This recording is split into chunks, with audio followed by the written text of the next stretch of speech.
Karl Marx, Capital, A Critique of Political Economy Volume 1.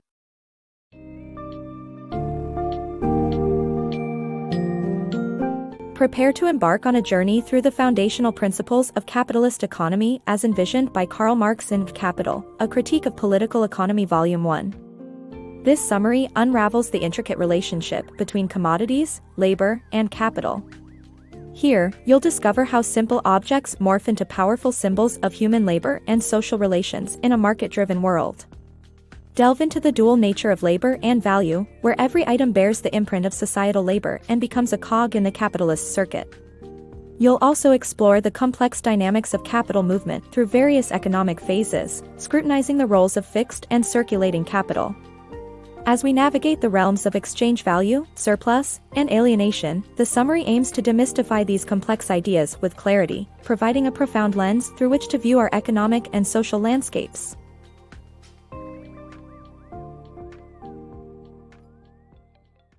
Understanding commodities.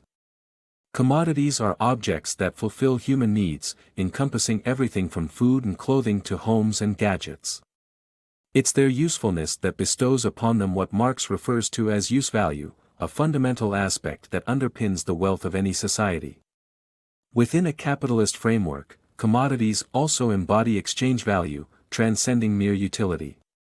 Take art and music, for example. While they don't provide physical sustenance or shelter, they hold significant marketplace value. Many items possess both use and exchange value. Consider a storeroom brimming with athletic shoes in a shop. These shoes can be sold to pay for rent, salaries, and even more inventory. Furthermore, they may gain additional exchange value, not just from their practical use, but from being trendy and stylish.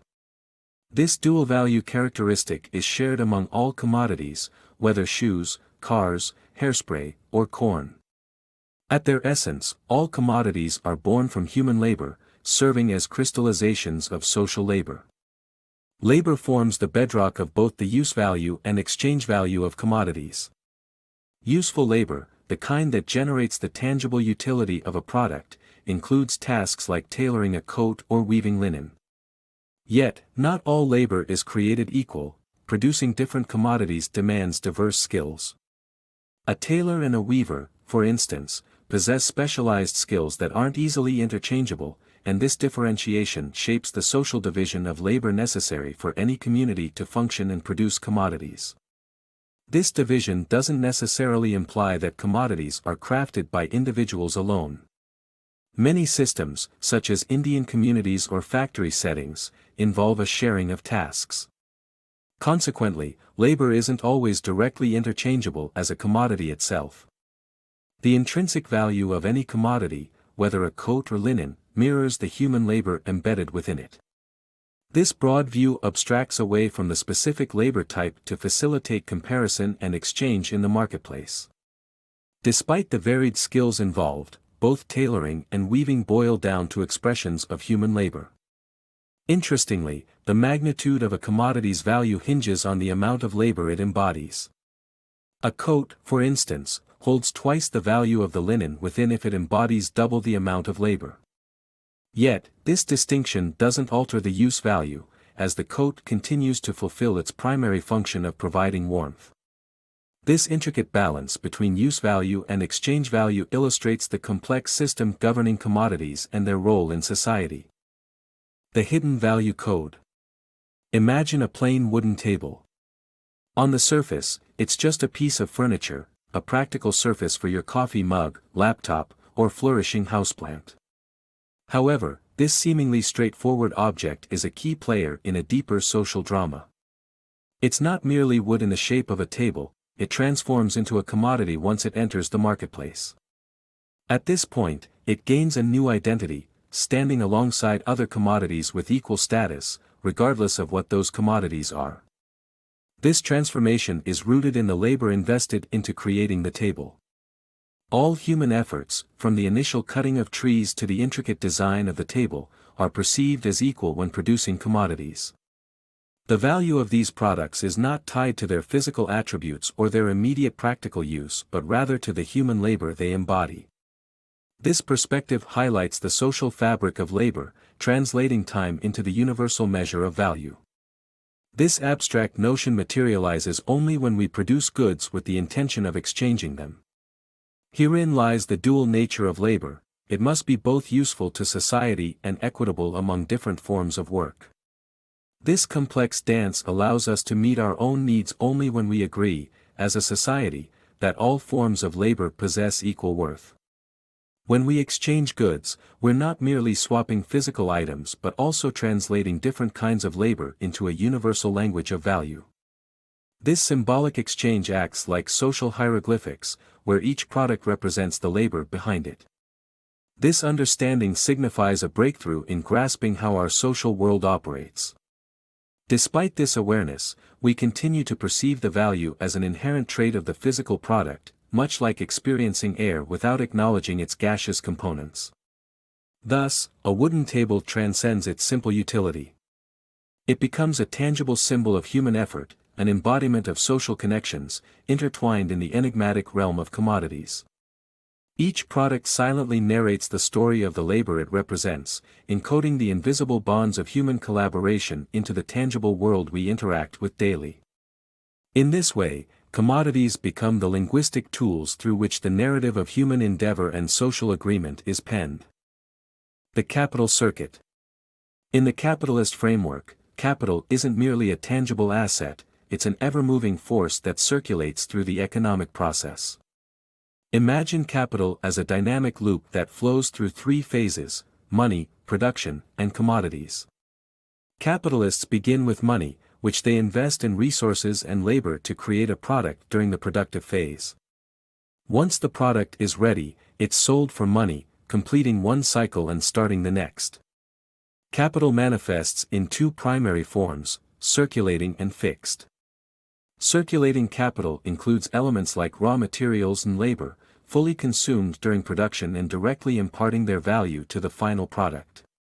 Picture baking a cake: your flour and eggs are circulating capital. In contrast, fixed capital encompasses long-lasting items or infrastructure that slowly contribute their value over time, much like your oven or mixer aiding in cake preparation. This system relies heavily on a harmonious balance across industries to function efficiently.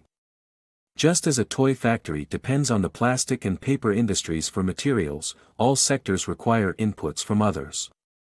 The toys manufactured become critical inputs for other sectors such as retail businesses or daycare centers. This intricate web of connections, what Marx terms reproduction schemes, is essential for maintaining the smooth operation of capitalism. Every sector's output feeds into another, ensuring a continuous flow of goods and services that drives the economy forward. The hidden wealth of hoarding. When does surplus turn into satisfaction? In the dance of commerce, the sale and purchase of commodities ensure a dynamic flow of economic activity. Money circulates, products change hands, and the pulse of trade beats uninterrupted. Yet, there's a fascinating twist: when money halts in its tracks, it transforms into idle potential, a dormant agent of wealth and power. Historically, societies realized a compelling instinct or need to accumulate tangible wealth, often choosing to cling to the proceeds of sales rather than spend them immediately on new goods. This habit, known as hoarding, extends beyond personal gain. In Indian history, vast reserves of silver were deliberately pulled from circulation, buried or stored as a secure asset over centuries. Between 1602 and 1734, Indians famously hoarded £150 million worth of silver, and the trend continued as England sent £120 million in silver to India and China between 1856 and 1866, largely ending up in India's vaults. The allure of hoarding isn't just about possession, it's deeply entwined with social prestige. A large reserve of gold symbolizes not only affluence but also the perception of wisdom. This relentless quest for accumulation is much like the myth of Sisyphus, who endures the eternal struggle of pushing a boulder uphill. Hoarding demands immense self-control, the ability to resist the lure of converting gold into immediate gratifications. Such virtues of diligence, saving, and modesty often underpin the ethos of accumulation. However, hoarding serves a broader economic purpose. The turbulent ebb and flow of commodity circulation and prices lead to fluctuating money supply. Hoards function as stabilizing reserves, holding more gold and silver than necessary for daily currency needs, enabling the economy to balance the inflow and outflow of money. Thus, money transcends its role as a simple exchange medium. It embodies our ambitions, insecurities, values, and occasionally, our virtues. The next time you hold a coin, ponder its greater significance. It represents human effort, necessities, and dreams intricately wrought into metal form. The maze of modern capitalism. In today's intricate global economy, the fundamental idea of exchanging labor for value often gets obscured. Karl Marx provides a penetrating analysis of how capitalism leads to alienation in multiple ways. Workers first experience alienation by having no control over their work environment or its management. The process dictates their actions, pressing them into repetitive, uninspiring tasks, such as factory work that detaches them from the labor they perform. Despite putting in hours of effort, the compensation they receive pales in comparison to the true value of their output. This disparity, termed surplus value, is seized by the capitalist class, feeding class divides and exacerbating inequality. Workers create products, like exquisite furniture, yet find themselves incapable of owning them, distancing them further from the fruits of their labor. Under capitalism, labor is seldom an avenue for self-expression or tapping into one's creativity. Instead, it becomes a necessary means for survival. Talents wither as individuals, like a gifted artist tied to a call center job, struggle to explore their potential outside the confinements of survival jobs. Moreover, capitalism strains human connections by casting workers as competitors in a relentless race for jobs, promotions, and wages. This atmosphere erodes community bonds and solidarity, vital human elements that foster support and cooperation. Beyond alienation, capitalism grapples with its own inherent contradictions, such as the tendency of the rate of profit to decline over time. Capitalists, in pursuit of higher profits, invest heavily in machinery and technology to amplify productivity and minimize labor costs. However, because true value in commodities stems from human labor, an over-reliance on machines reduces the overall value produced, drawing down the rate of profit across the economy. Individually, capitalists might temporarily boost profits through these investments, but as this trend spreads, it culminates in broader economic challenges. This cycle of declining profits makes investment less appealing, triggers overproduction, and exacerbates recessions. Marx sees this instability as a fundamental flaw and one of the numerous contradictions inherent in the capitalist system, propelling it toward crises that disrupt societies.